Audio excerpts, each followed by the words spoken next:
Naughty America. Nobody Does it better. 150 billion dollars. दुनिया में सिर्फ 60 ही ऐसी कंट्रीज है जिनकी टोटल जीडीपी इस नंबर से ज्यादा है। म्यांमार, पनामा, बेलारूस जैसी कंट्रीज की जीडीपी इससे भी ज्यादा कम है। आप सोचेंगे यहाँ पे किस चीज के बारे में बात की जा रही है। यहाँ पे मैं जो अमाउंट आपको बताने लग रहा हूँ 150 बिलियन डॉलर्स, ये है मिस्टर गौतम अडानी की नेटवर्थ। क्यों हिला डाला ना। हाल ही में जारी Forbes real time billionaires index के अकॉर्डिंग गौतम अडानी बर्नार्ड एर्नोल्ट को पीछे छोड़कर वर्ल्ड के सेकंड रिचेस्ट पर्सन बन चुके हैं। और दोस्तों इंटरेस्टिंग बात यहाँ पे एक और है कि जो गौतम अडानी है वो फर्स्ट एशियन है वर्ल्ड की टॉप 3 लिस्ट में अपनी जगह बनाने में। बट यहाँ पे शायद अब आप लोगों को धक्का लग सकता है।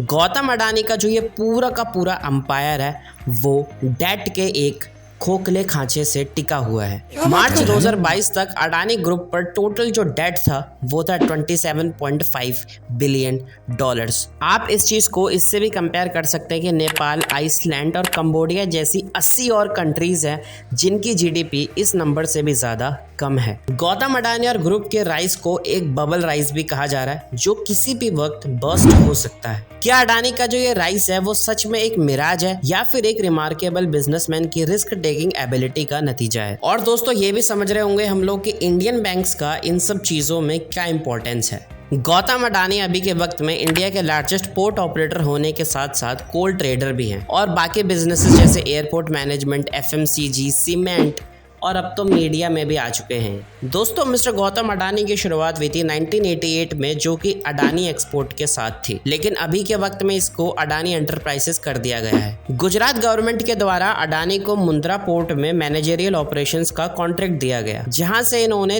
3 डिकेड्स में अपने एक्सपोर्ट के बिजनेस को काफी ज्यादा ड्रास्टिकली एक्सपेंड किया। आज अडानी लगभग सारे बिजनेसेस में अपने हाथ पांव सब कुछ डाल चुके हैं और यहाँ तक कि मुंबई इंटरनेशनल एयरपोर्ट में भी अडानी का 74% स्टेक है। एनडीटीवी का भी इन्होंने अब 29.18% स्टेक ले लिया है और अब तो इनकी जो बात है वो 5G स्पेक्ट्रम में भी आ रही है। दोस्तों अगर अडानी ग्रुप का कंबाइंड मार्केट कैप अगर हम देखें वो है 250 बिलियन डॉलर्स का, इंडियन रुपीस में 20 लाख करोड़ का। 2.5 साल के अंदर अंदर अडानी ने अपनी जो वेल्थ है उसको 13 टाइम्स से ज्यादा मल्टीप्लाई किया है। अगर हम जनवरी 2020 में देखिए अडानी की जो वेल्थ थी वो थी 10 बिलियन डॉलर्स, बट अभी के वक्त में जो इनकी वेल्थ है वो है 150 बिलियन डॉलर से भी ज्यादा। दोस्तों गौतम अडानी की जो नेटवर्थ है वो है 11 से 13 लाख करोड़ के बीच में, जिसमें सिर्फ इंडिया की 2 ऐसी कंपनीज है जिनका टोटल मार्केट कैप इस नंबर के आसपास है। एक है टीसीएस और दूसरा है रिलायंस। टीसीएस का जो मार्केट कैप है वो है 11.8 लाख करोड़ और वहीं रिलायंस का जो मार्केट कैप है वो है 17 लाख करोड़। अब दोस्तों काफी अच्छी हमने बातें तो कर ली, लेकिन अब यहाँ पे बात है डार्क ट्रुथ का। दोस्तों फिच ग्रुप की यूनिट क्रेडिट साइट्स के द्वारा अडानी ग्रुप का एक बैलेंस शीट पब्लिश किया गया और उसको एक ओवर लेवरेज कंपनी बताया गया। क्या समझती है तू अपने आप को?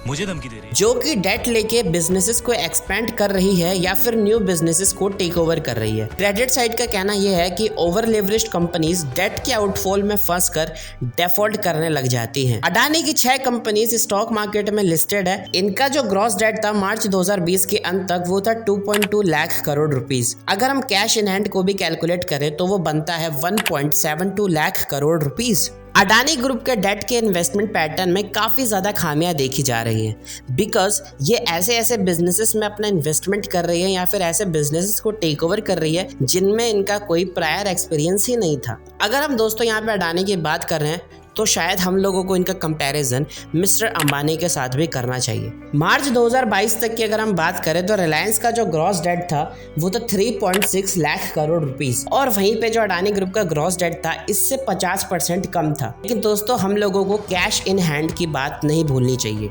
रिलायंस के पास अभी cash in hand 2.6 lakh crore rupees है जो कि इसका नेट डेट काफ़ी ज़्यादा कम कर देता है, लेकिन अडानी ग्रुप के पास इतना कैश इन हैंड नहीं है जिसकी वजह से ये इस ब्लंडर में फंस चुके हैं।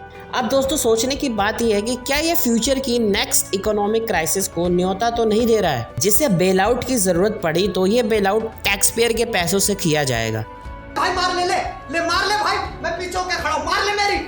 हमने पास्ट में ऐसे बहुत सारे इंसिडेंट देखे हैं जहां ग्रोथ रन और ओवर एम्बिशन के चलते बिजनेस टाइकून्स भारी डेट एक्यूमुलेट कर लेते हैं और बेटर रिटर्न्स और पॉलिटिकल कनेक्शंस के चलते बैंक और दूसरे market players in unsustainable plans में इन्वेस्ट भी कर लेते हैं। लेकिन डिफॉल्ट होने के बाद ये सारा का सारा मामला सालों तक कोर्ट में खींचने के बाद भी ये एनपीए का सारा भार इंडियन इकोनॉमी और टैक्स पेयर्स पर आ जाता है। ऐसे में ये अडानी ग्रुप का एम्पायर जो डेट पर खड़ा है वो बहुत सारे क्वेश्चन रेज करता है जिसका आंसर शायद हमको अब समय ही दे पाएगा। दोस्तों ऐसे वीडियोस के लिए हमको फॉलो करें और सब्सक्राइब करें। धन्यवाद।